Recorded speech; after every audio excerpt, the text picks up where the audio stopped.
How about that? Taylor, you're the best. Thank you for the heads up. So, we're gonna kick that back up again, and we're gonna talk about how do we fix our role confusion. I'm confused about my role. I don't know what it is I'm supposed to do as an agile champion. Boss said, "All of you go agile."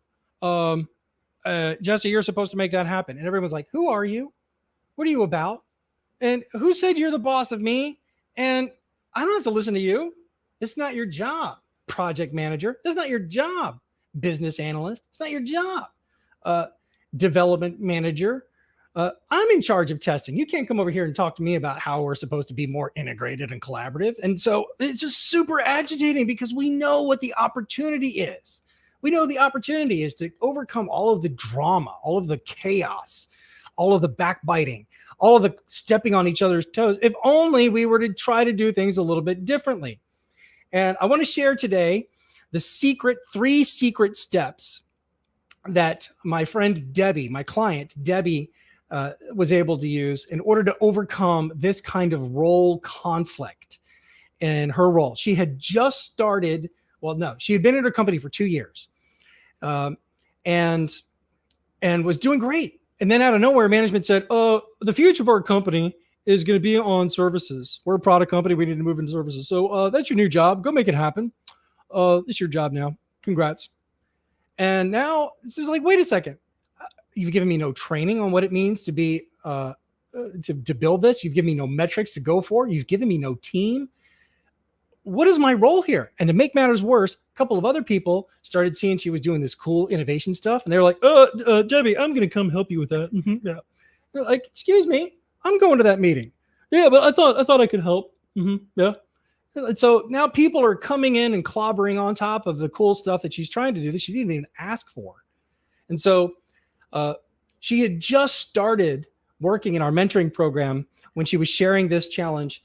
And in a span of 1 month, completely changed the situation. So I'm going to share with you the three steps that she used, which happened to be the 3 painful lessons I had to learn. Yeah. So number 1, know what you're fighting for. Know what you're fighting for. Have you stopped to ask yourself, why is this so agitating? What is it? Because it might be that the people that are clobbering on your feet, it might be you legitimately are stepping on their toes with your introducing a new template for requirements, or you're introducing a new way to measure estimates. You're coming in here with all your fancy schmancy agile stuff, and they're just like, excuse me, that's not, no. Not only is that not how we do things here, that's my job to determine. And who are you, Jesse, coming in and doing all that? So it becomes really important for us to think about, what am I fighting for? What do I want in my role? And in particular, this was a painful lesson for me. It was a painful lesson for me when I was working at a startup company, and I was really excited to try Scrum. I had got to handpick my team, and I'm trying out all these cool techniques.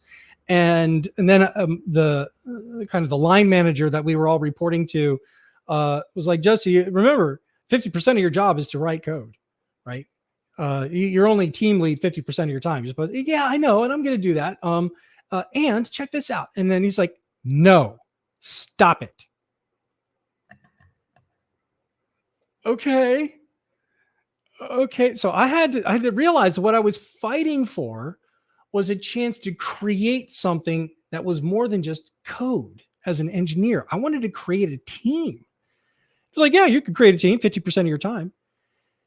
And so once I knew what I wanted and why I was really thrown off by the manager telling me no, I'll never forget it. It was a gut punch. And he wasn't telling me, no, don't fight for what you want, don't get what you want. He was telling me, make sure you fulfill your other commitments as well. And it was a painful lesson. Debbie, she had to look in the mirror and she had to decide what she was fighting for was a chance to have a true contribution. It wasn't so much that she wanted to know she wanted to know the specific details of a job description. That was a means to an end. She wanted to know exactly what is my way of contributing here, and I don't have enough guidance on how to contribute. I feel like I'm left in the middle of a desert. I need more guidance. That's what she was fighting for. She wasn't fighting for credit.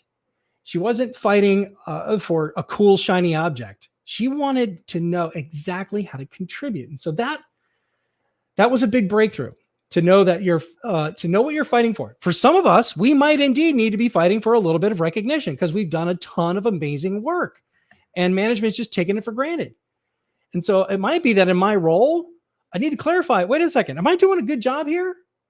Because if I am, why am I not getting the recognition? And if I'm not, then can somebody please tell me what I'm not doing right, and so I can move on? Which leads me to tip number 2. So tip number 1, know what you're fighting for in your role clarity, because a lot of the confusion and a lot of drama might be because you're not terribly clear on exactly where you want to go. You have to choose your battles. Choose your battles. Tip number 2, super secret number 2, ask your boss. Just go straight up to your boss and ask, so by the way, what's my role here? Because in the last couple of weeks, it's gotten really unclear. This was a mistake that I had to learn the hard way. And it led to my first ever firing as a project manager. It was actually my first official project manager role, and I messed it up so badly that the boss invited me into her office one day and said, Jesse, I don't like giving negative feedback, but I'm going to have to let you go. What are you talking? I worked hard for the promotion to project manager. I really worked hard for it. And now you're letting me go? Nobody told me I was doing a bad job. Nobody doing it. And I know we probably should have given you a heads up. I know, but we're out of time. We're out of time. And I don't have time. I asked you to step up into this role because I needed someone to hand off everything. I was like, oh, I thought my job was a project administrator. I thought I was predominantly just here to deal with, paperwork and stuff. She's like, no, I needed a driver. And now I'm going to have to go find somebody else. I don't have the time to do the driving of the project, nor do I have the time to mentor you up to that. So I'm going to have to ask you to leave. It was a painful lesson. If I had only just asked my boss weeks earlier, hey, this is my first week in the new role. How am I doing so far? Or what are your expectations of this role? I had stuck in my head of exactly what the role was, and I was way off. So if you have not asked your boss yet or in a while, hey, just checking in. How am I doing in my role? What am I living up to? What am I not living up to? Where am I excelling? Are there any course adjustments that you'd like me to make? If you haven't had the conversation, not just about performance, but about you fulfilling your role, it's time to do it. And that is what Debbie did. Debbie's step number 2, she went straight to her boss and she just put it out there. Said, listen, I need to know where the lines are drawn. What's my sandbox? Where can I have full autonomy to contribute versus young overachieving hotshot over here who's trying to be helpful by coming into my meetings and jumping on my action items before I've even had a chance to jump on them because he's trying to be helpful. It's not helpful. The boss said, that's not his job. That's not my vision for his job. And so to which point she said, actually, he may not be aware that that's not his job because this is what's happening. I just need to know what are my boundaries. What's the sandbox I can play in? She had that conversation. And then she said, let me talk to him first, boss, before you talk to him. And then that way we can try to sort it out ourselves. And she did. And that set a new tone.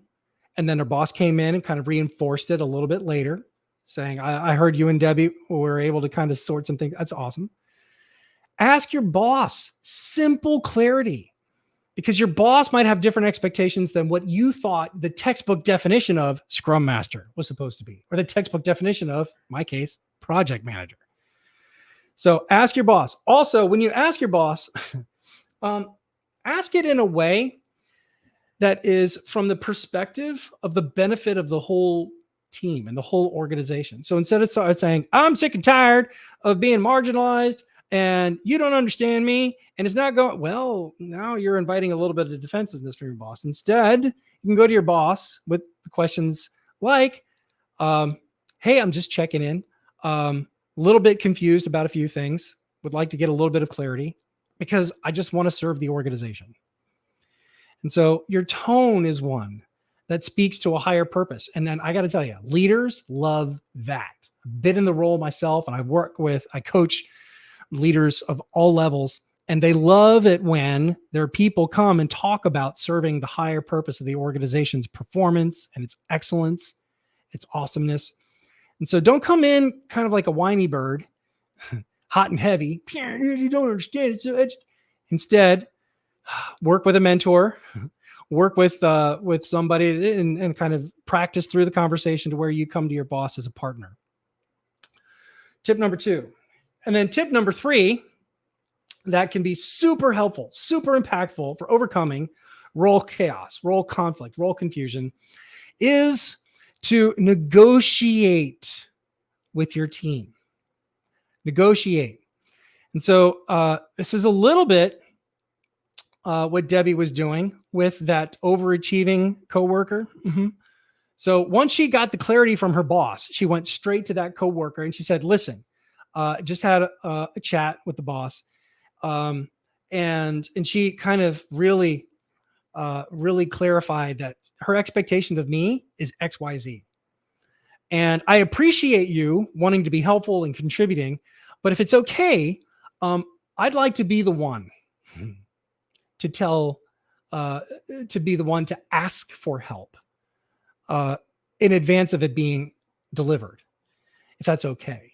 Because I'm concerned that we might be duplicating work and effort here. I'm concerned that maybe I might be doing something in your bailiwick that you don't appreciate me activating. I'd like us to maybe check in more regularly. So she's negotiating with her nemesis because she's already got the air cover from her boss saying, this is your wheelhouse, that's his wheelhouse. So she's negotiating with. Also, if you're a scrum master and you got it stuck in your head that my job means this, you might want to renegotiate that with your team. I'm a scrum master. I'm not a document administrator. Well, it might be that the best help that you can offer them is to help minimize the pain of this time management, project management tool. It's super annoying. And it's so hard and so cumbersome that it takes them literally 2 hours to enter in their time for a given day. And so that might be an area where you might be able to help make them more performant, more appreciative of your input. Alternatively, it might be that, as a product owner, I'm the one that writes all the user stories. I'm the one that writes all the specifications. I'm the product owner. And that's what Agile says. Well, it might be your team is super excited to do more. They might want to add their 2 cents into the specifications, the requirements, and the acceptance criteria, and all of that, the requests, because it helps them feel more connected to the work. And so now as a product owner, you need to start thinking about, wait a second, if they're willing to do more of that administrative stuff, so that frees me up to do some strategic stuff, that's not a bad thing. Also, it gives them more ownership over the work. Negotiate with your team. And so this is something that I'm having to do right now in my company on a regular basis, because we're a small consulting, coaching, and mentoring organization. We mentor Agile champions of all kinds and all levels. And sometimes when it comes to scheduling client meetings, sometimes when it comes to determining pricing of our services, sometimes when it comes to scheduling when's the next team get together, we step on each other's toes. And now I'm the one creating a problem for somebody else who's wondering, what's my role? And And so now I need to be maybe initiating a little bit of conversation with some people because I'm making them uncomfortable in their role. So negotiate with your team so that you can not be like Jesse, causing craziness, confusion, and chaos in other people's role, but be a little bit more like Debbie, who approached her nemesis, the one who was causing confusion in her role, with diplomacy as a partner. She chose to approach him as someone that could end up helping. And in a span of 1 month, Debbie did these 3 secret steps. And as a result, she got complete support from her boss. This is your job. And because of that, she was able to generate a clear backlog based on her own research. Because of that, she started knocking out some progress with a new offering, pilot, proof of concepts, some MVPs. And then because of that, the president of the company came back and said, wow, super impressed that you're creating something out of nothing. We've never done services before, but look at you. Product owner of a completely new line of value to our customers. This is well done. And me, oh, by the way, that coworker, overachieving coworker, started respecting her boundaries. That all happened in 1 month because she worked with the people in the mentoring cohort that we were running. Just had a conversation with her yesterday. And already in just a few months after that, she's generated 6 figures of revenue in a completely new line of business that did not exist at the beginning of this year. So if you are able to, number one, know what you're fighting for, then you'll choose your battles, and so that you won't blow your energy on the wrong kind of fight. And then number 2, once you know what you're fighting for, go in and ask your boss. I'm going to get all crazy with the camera here. Ask your boss, hey, can I get a little bit of input, some feedback, some clarification? I really want to help the organization succeed. And I just want to know, am I hitting expectations? Is there adjustments I need to make? And then once you've got that clarity and that air cover from your boss, go back to the rest of your peers and your teams and negotiate maybe one-on-one.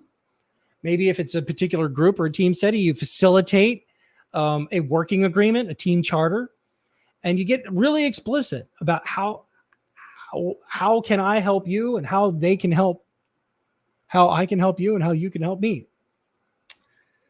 So those are the secret steps that I wish I had learned the easy way.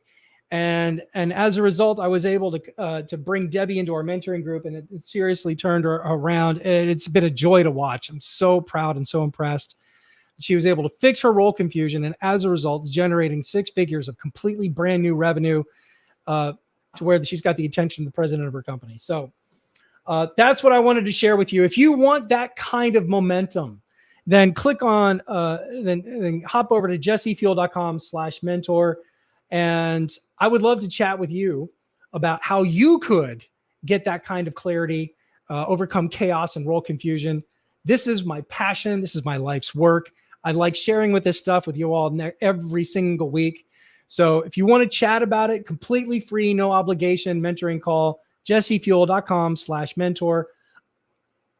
Otherwise, I'll see you here again, same time, same place next week. Thank you all for listening. Thank you, Lori, for checking in and for confirming that my audio was broken. Appreciate you, Lori, and Taylor. All right, ladies and gentlemen, I will see you next time. Until then, get a little bit more of your morning fuel.